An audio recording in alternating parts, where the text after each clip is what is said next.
os ciclos evolutivos para quem quer ser fluente.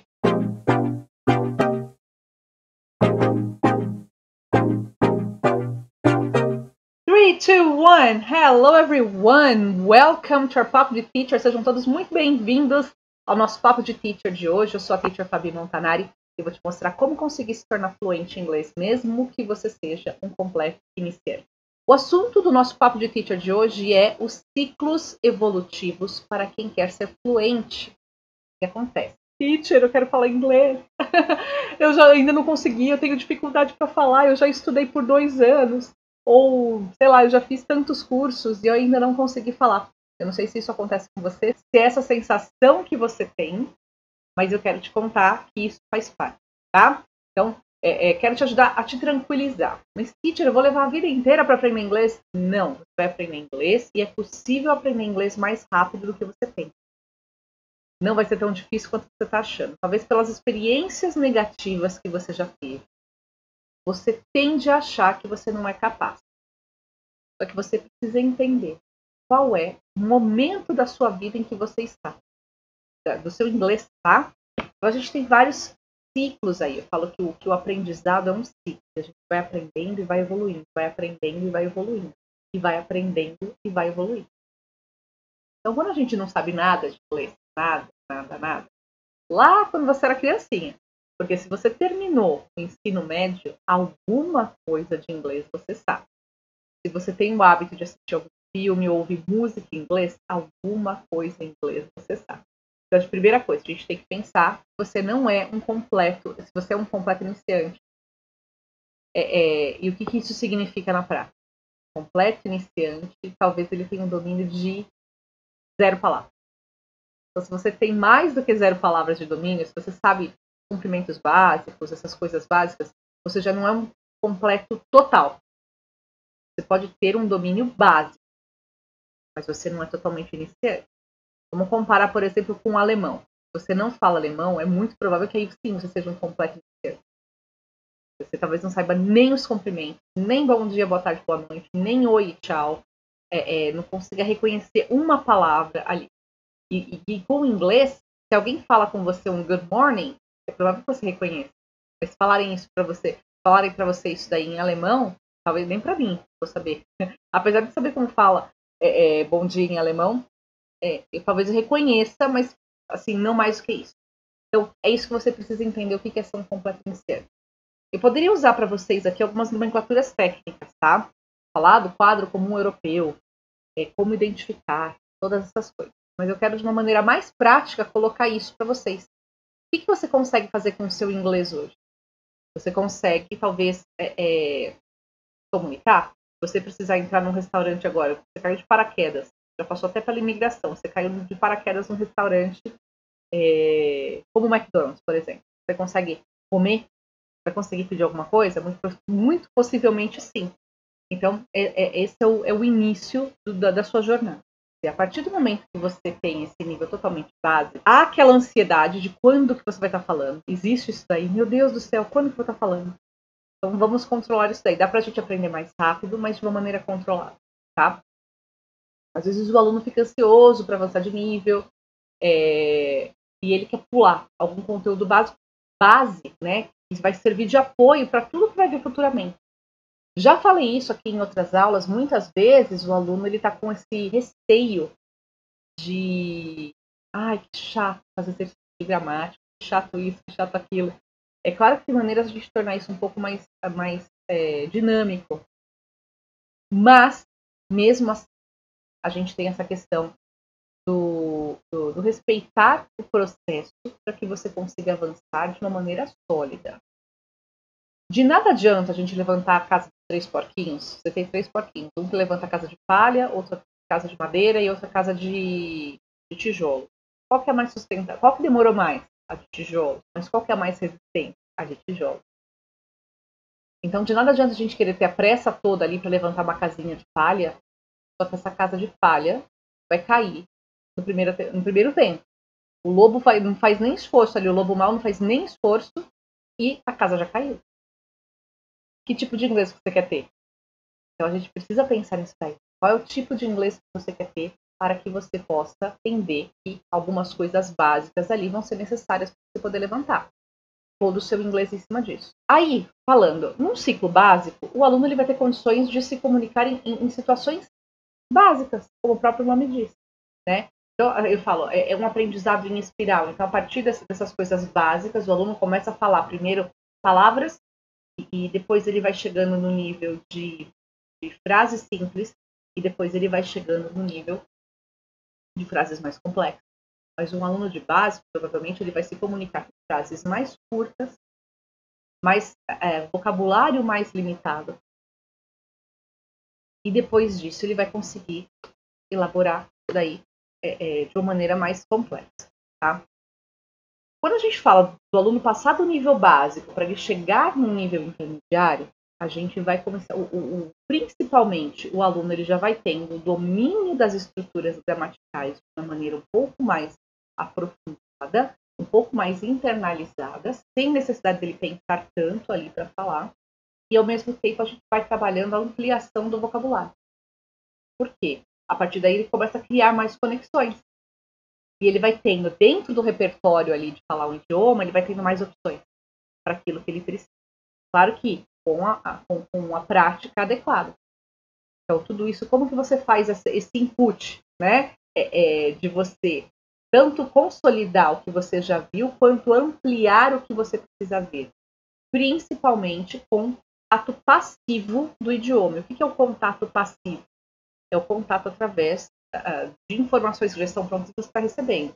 Seja através de um livro, tanto um livro didático quanto um livro de leitura, seja através de uma revista, de um artigo, alguma coisa que você lê em inglês, você começa a receber os inputs, seja através de podcasts, né? A gente falou outro dia para quem não tem tempo, como que a gente pode ouvir e aumentar esse repertório. O que a gente precisa fazer, o que você precisa fazer, um estudante de idioma, de língua estrangeira, é aumentar, se expor a situações que te proporcionem uma possibilidade de aumentar o seu repertório de estrutura gramatical e de vocabulário. Então, primeiro, antes de ser fluente, você vai ter condições de se comunicar em inglês com ele. Né? Você vai ter condições de usá-lo para a função que você deseja, seja para o trabalho, seja para alguma necessidade particular. Então, isso vai vir antes da fluência. O que é um inglês funcional, o uso funcional da língua? É você falar o que você precisa. E aí você já começa a ter condições maiores de se comunicar. O repertório, a gente passa como que a gente acelera isso daí? Tem uma exposição maior, seja através de podcast, de filme, de música.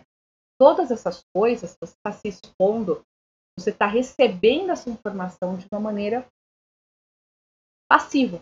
Mas isso vai ser necessário para que depois você consiga, de uma maneira estruturada, como a gente mostra, né, dentro do método, conseguir colocar isso daí.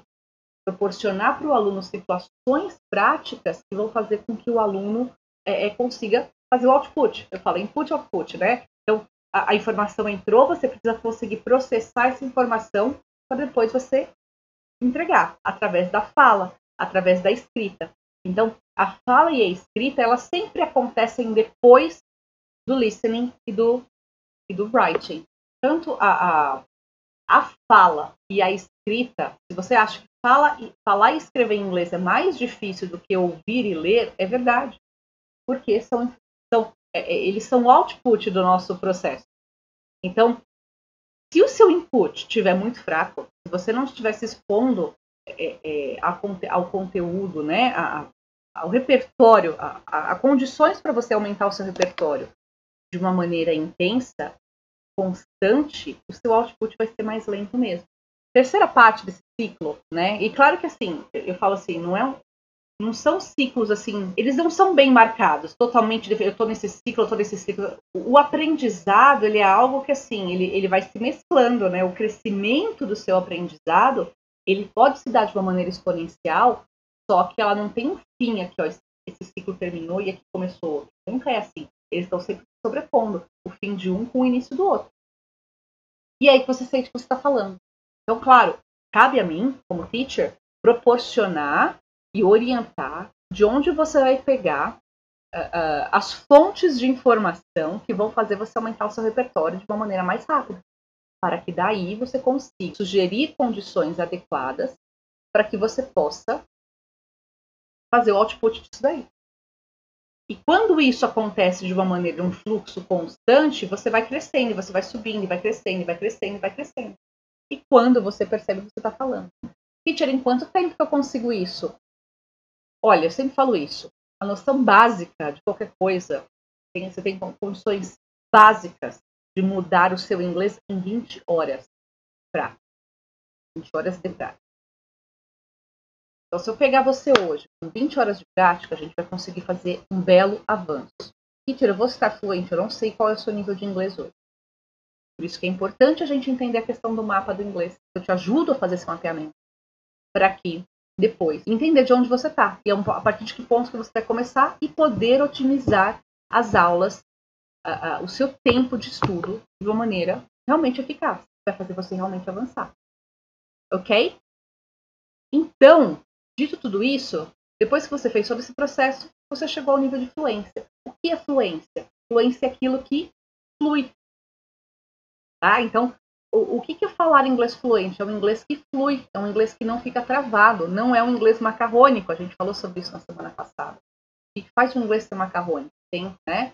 A gente fez uma das nossas lives de aquecimento foi sobre isso. Então, o inglês macarrônico ele não flui, ele vai travado, né? Ele vai travado. É o espaguete quebrado, tá tudo quebradinho ali, ele não está fluindo, né? Então, esse é o inglês macarrônico. Como você vai sair disso? É entendendo que isso faz parte do ciclo. Só que, se você está avançando muito em nível de conhecimento, ou seja, você está dominando mais estruturas gramaticais, você ampliou o seu vocabulário, o seu English, né, continua macarrônico, ele continua um broken English, é porque o input output não tá, o processo de input output não está sendo respeitado, não na mesma proporção. Então, de repente está vendo muito input e não tá tendo, ou você não está fazendo da maneira adequada. Teacher, como que eu sei disso? Dentro, né, do curso, claro, né, eu mostro isso, mas dentro do curso a gente tem as análises de performance dos alunos. Os alunos eles vão passando, né, de tempos em tempos, por essas avaliações que eu vou conseguir identificar. Claro que aula a aula a gente consegue perceber isso daí, mas de uma maneira mais precisa, a gente faz. Como que a gente fecha o ciclo do aluno, né? Ainda que um ciclo ou outro, na prática, se sobreponham. Quando a gente faz essa avaliação, para poder identificar, a gente faz essa análise junto com o aluno, para poder identificar que o aluno ele já está nessa transição. Então, às vezes, só um empurrãozinho que o aluno precisa ali, ele deslancha. Então, tudo isso faz parte, né, do processo. Muito mais importante do que eu só te falar que eu vou ter tantas aulas de gramática, tantas aulas de vocabulário, tantas aulas disso, tantas aulas daquilo. Muito mais importante que tudo isso é entender exatamente que momento que você está, para que de fato a gente possa fazer as intervenções adequadas. Às vezes falamos bem um dia e no outro já falamos com dificuldade. Isso é normal? Sim, Mauro, isso é normal, tá? O falar inglês ele é um processo mental, né? Então, às vezes, se você está cansado e se você não está recebendo o input adequado, eu já falei isso também numa aula que eu já dei um tempão aqui, nem sei se ela está salva aqui no nosso Instagram ou no YouTube. Eu, geralmente, se eu passo assim, muitas horas só ouvindo português, vamos falar que um dia que eu não dei aula. Final de semana eu não dei aula, eu não assisti filme, não ouvi música, nada. A segunda-feira, ainda que eu já seja professora, há 26 anos, já, né? Já comecei a dar aula, sou fluente há quase 30 anos. E ainda que eu tenha contato diário com o inglês, eventualmente, se eu não estou exposta a um ambiente de falar inglês, eu sinto isso. Eu senti isso principalmente quando eu voltei de licença maternidade, quando meus filhos nasceram. Bebezinho, então você fica às vezes muito tempo desconectada, ou se assistia alguma coisa de televisão, era coisa muito infantil, muito de bebê, até coisa de inglês, né? Claro, eu sempre incentivei meus filhos a aprenderem inglês. E aí ficava muito naquele word level, aquele inglês muito básico. E nos primeiros contatos, eu tinha muita dificuldade de falar inglês. Então, o que eu faço nesses momentos? Eu sei quando eu preciso falar muito, se eu vou dar uma palestra, se eu vou dar uma aula mais avançada, eu ouço podcasts em inglês. Eu vou ler livros em inglês. Preferencialmente, leio livros em inglês. Às vezes eu vou lá ler 2 ou 3 páginas, aí eu já viro a chavinha, fica mais fácil. Mas isso é normal, tá? Tem alunos que falam assim, nossa, hoje eu tava bem. Tem alunos que trabalham com inglês todos os dias, né? Trabalham em reuniões, trabalham fazendo reunião, trabalham em multinacionais. Então, eventualmente, eles têm reunião todos os dias. E, às vezes, eles chegam para mim e falam assim, nossa, teacher, hoje meu inglês está tão ruim. você percebe, ou a pessoa estava mais estressada, não estava focada, estava cansada, às vezes não se alimenta direito, então é absolutamente normal, tá? Quem foi que perguntou foi o Mauro, né? Então é absolutamente normal isso acontecer e às vezes você dá aquela bambeada. Como você contorna isso? De uma maneira rápida, lendo alguma coisa em inglês, um livro. Leiam livros bons, tá? Hoje a gente fala assim, na internet tem muito material em inglês, só que eu já falei isso também. Hoje em dia, acho que pela pressa de gerar notícia, mesmo os portais de notícia em inglês têm deixado a desejar na qualidade de texto, né? Talvez se você leia portal de notícia em português, vira e mexe, você pega, às vezes, um texto mal escrito. E isso não acontece, não é privilégio, né? Privilégio só de brasileiro. Muitas vezes isso acontece também com portais de notícia de fora. Então, hoje tem sido mais... Por um tempo, eu falo assim, na internet tem um monte de material em inglês, e tem de fato. Só que até em nível texto jornalístico, muitas vezes eu tenho visto uma queda na qualidade da escrita. É um assunto até para um mestrado, né? Por que até jornalista não está escrevendo também? Eu acho que a pressa é o volume de informação muito grande que faz com que a pessoa não escreva. E eu acho que, de uma maneira geral, talvez, eu não tenho, isso aí é só empírico, tá? Só um dado da minha cabeça. Eu sinto que as pessoas têm ficado cada vez mais preguiçosas de lerem. Querem tudo muito mais rápido, muito mais digerido. E, inclusive, o jornalista, como pessoa, também tem passado por isso, eu acredito. Então, a qualidade do texto jornalístico hoje em dia não é todo mundo que eu acho que escreve bem. Então, sei lá, um livro em inglês. Sei lá, pega um tema que você goste, tem esse livro. Mesmo que seja um livro que você já leu, compra o livro em inglês. Eu tenho aqui do lado, tem um livro do Tony Robbins, eu não sei se vocês gostam. Deixa eu pegar ele aqui. Eu não vou derrubar todos juntos. Então, por exemplo, esse livro. Eu ganhei de uma amiga. Ai, Fabi, eu li esse livro, não tem. Depois eu descobri que ele tem em português, né? Esse daqui, o Money, do Tony Robbins. Então, o que eu faço? Às vezes, só para me concentrar, para entrar no espírito, eu abro aqui, leio umas 2, 3 páginas e ufa, e parece que tudo está tudo bem. Entendeu? Posso fazer isso. E amanhã, então, a gente se vê. Se vocês não têm mais nenhuma dúvida, I'll be back tomorrow. Ok? Bye, everyone, and see you tomorrow.